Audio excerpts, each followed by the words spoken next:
Hello guys, ഇതാണ് ഞങ്ങളുടെ വീട്ടിലത്തെ 2 കാലിന് അസുഖം ബാധിച്ച കുഞ്ഞുങ്ങൾ.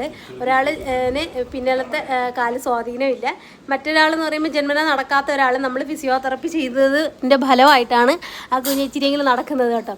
അപ്പോൾ വീട്ടിൽ എൻ്റെ ഹസ്ബൻഡ് വന്നാൽ പിന്നെ അവനെ മതി കേട്ടോ, എന്നെ അവർക്ക് ആർക്കും ആവശ്യമില്ല. കാര്യം എന്നാ വെച്ചാൽ ഞാനൊരു നോട്ടപ്പുള്ളിയാണ്. ഇവർ 2 പേരും ഫിസിയോതെറപ്പി ചെയ്യുന്നു, ഓയിൽ മസാജ് കൊടുക്കുന്നതും ഇവർക്ക് എക്സസൈസൊക്കെ കൊടുപ്പിക്കുന്നതൊക്കെ ഞാനാട്ടോ. അത് കാരണം ഞാൻ എന്നെ കാണുമ്പോഴേക്കും ഒരു ഇതുണ്ട് പിള്ളേർക്ക്. അപ്പോൾ എൻ്റെ അടുത്ത് ഇച്ചിരി ദേഷ്യവും കാര്യങ്ങളൊക്കെ ആട്ടോ. അപ്പോൾ ഇവനൊന്നും ചെയ്യുകയില്ല കേട്ടോ. ഇവൻ ന്യൂട്ടറിൽ നിന്ന് കളിക്കുന്ന ആളാണ് എൻ്റെ ഹസ്ബൻഡ്. പുള്ളിക്കാരൻ എന്നാ ചെയ്യുന്നത് പറഞ്ഞാൽ ഈ സ്നാക്സും കാര്യങ്ങളൊക്കെ കൊടുക്കലും പിന്നെ ഹെൽപ്പൊക്കെ ചെയ്തു തരുന്ന പുള്ളിക്കാരനാട്ടോ. അപ്പോൾ അവരുടെ മനസ്സിലെന്നാ വെച്ചാൽ ചേട്ടായി പാവമാണ്, ചേച്ചി ഭയങ്കര നിഷ്ഠയാണ്.